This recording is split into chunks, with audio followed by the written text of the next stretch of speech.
When people talk about hoodoo, you hear about Louisiana, you hear about Mississippi, South Carolina, maybe even Georgia. But Arkansas, nobody talks about it. And today, that changes. Hello, and welcome to Planet Kye Media. My name is Kye, and this very first video, I want to introduce myself by taking you back to where I come from. And the best way to do that is to share with you part of Arkansas history that most people have never heard of. Arkansas Hoodoo.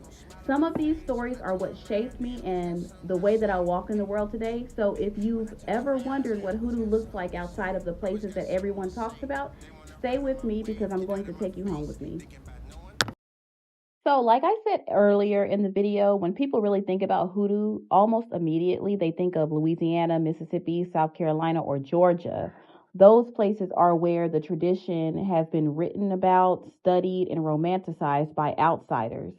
Louisiana, especially because of the symbol of hoodoo, is so popular in New Orleans, the French Quarter, all of the images, candles, grist bags, and conjure doctors that outsiders expect to see more than likely came from Louisiana. Mississippi, with its Delta blues tradition, is remembered as the land of crossroads, bargains, and root doctors. And then when we get to South Carolina and Georgia, where the Gullah Geechee people preserved so much of African culture, they're often lifted up as examples of African retention. These are places people know, the names that get published in books or shown on TV. But what people rarely hear about is Arkansas, a state where hoodoo was just as present, just as alive, but practiced in a way that was quieter, more hidden, and deeply shaped by the land itself.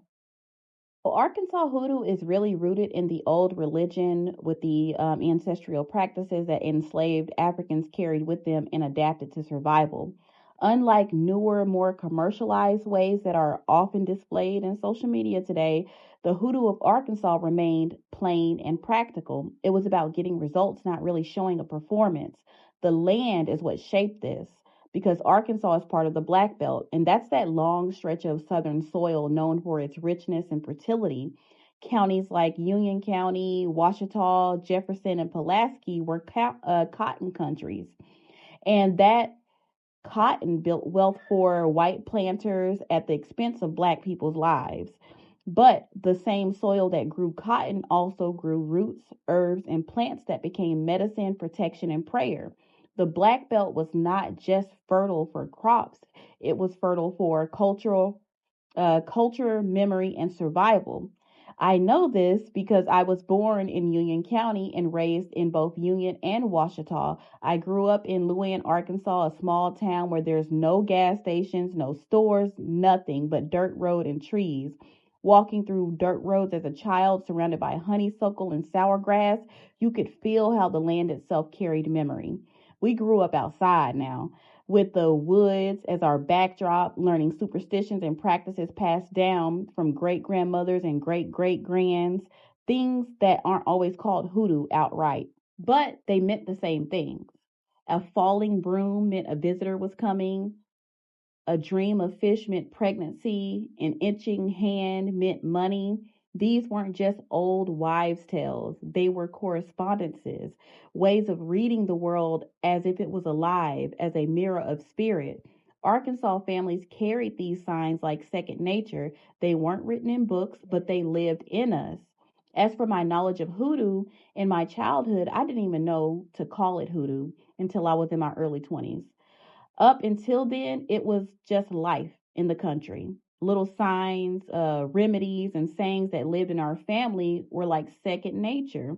Nobody sat me down and said, "This is hoodoo." It was just the way that people survived.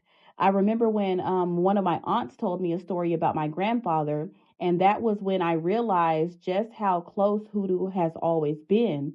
She told me he wasn't really a good man. He played the guitar in church on Sundays, but outside of that, he worked roots. The story she told me was that he once put roots on my grandmother and it backfired on him. And they say that he ended up walking naked through the streets until he was taken to a crazy home. Whether every detail of that story is true or not, I don't know. The fact is that it was remembered and passed down. It shows that hoodoo was always there, hidden in the background, and that people carried both fear and respect for it. My aunt also told me some other things that he did, but they're too horrific that I will not repeat them here in this video. But the whispers of those stories shaped how people in our community thought about root work. Nobody passed down the healing stories. Nobody told the good that hoodoo brought to people's lives. What was remembered was what was whispered, where stories like my grandfather's, stories of misuse, harm, of backfires, that is the part of hoodoo that people remember. And that is the part of the reason why hoodoo has such a bad reputation in Arkansas. People only spread tales of the ones who did wrong. They only remember the frightening parts, the punishments, the curses, the backlashes. Not once growing up did I hear anybody say anything good about what we now call hoodoo. It was only talked about in warnings and hushed tones as something you shouldn't touch. At least that's what I grew up hearing.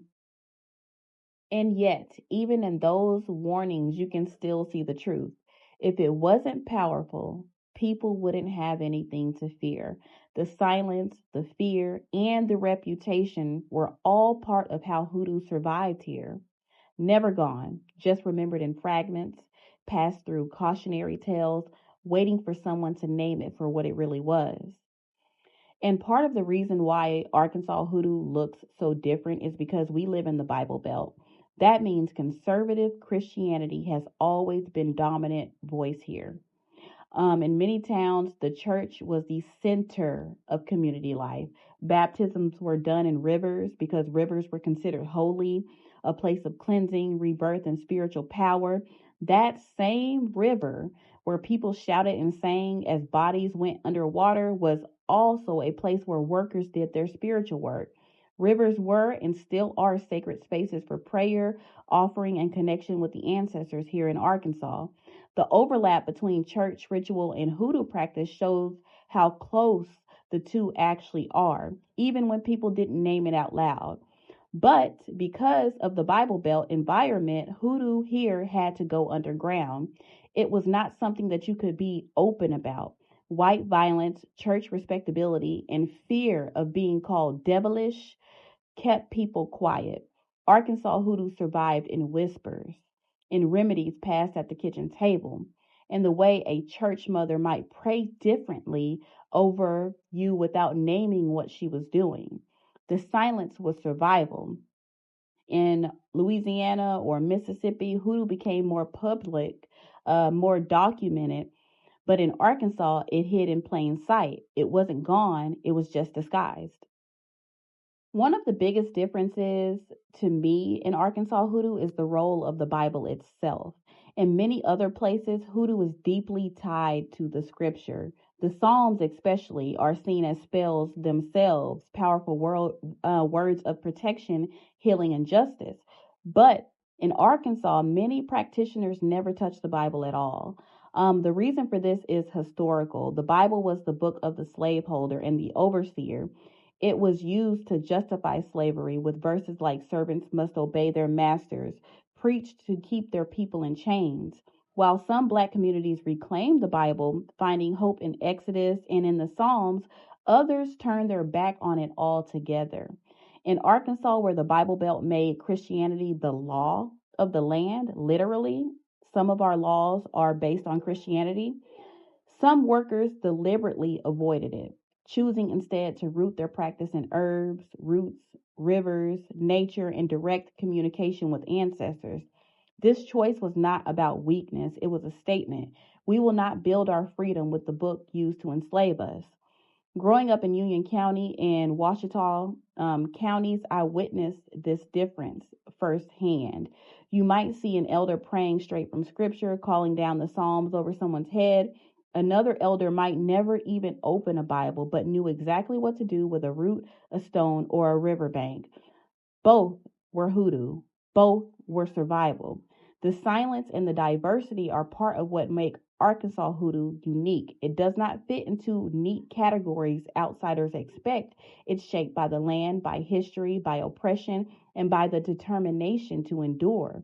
So when people say Arkansas hoodoo or Arkansas doesn't have a hoodoo history, that is not true. It's simply a history that is hidden because it had to be. It is here in the Black Belt counties, in the dirt roads of Louann, in the honeysuckle and sour grass, in the river baptisms, in the whispers of great grandmothers, and in the graveyards where the elders still rest. Arkansas hoodoo is the old religion carried in silence, and the fact that it still survives proves the strength of the people who kept it alive. I am Root Dr. Kye, and this is Plan3t Kye Media. I created this channel to bring education about Black spirituality, herbalism, African American culture, including pop culture, spiritualism, Arkansas hoodoo, and so much more. This is a space for learning, reclaiming, and remembering together. So if you're all ready to walk with me through history, tradition, and spirit, go ahead and subscribe, because the more we know, the more we reclaim. Did the impossible, ayy. Nobody stopping it at an unstoppable pace. Climbed over obstacles, ayy. You wasn't there, don't think about riding my wave. How you gon' smile in my face when I turn around? They always got something to say, ayy, ayy, ayy. When I turn around, they always got something to say. Did the impossible, ayy. Nobody stopping it at an unstoppable pace. Climbed over obstacles, ayy. You wasn't there, don't think about riding my wave. How you gon' smile in my face when I turn around? They always got something to say, ayy, ayy. When I turn around, they always got something to say. Always got something to say. They wanna ride on my wave, get out of my face. Thinking about no one delay, ain't no delay. They can't keep up with my pace, even though it's not a race. I swear if it was, then I would end up in first place.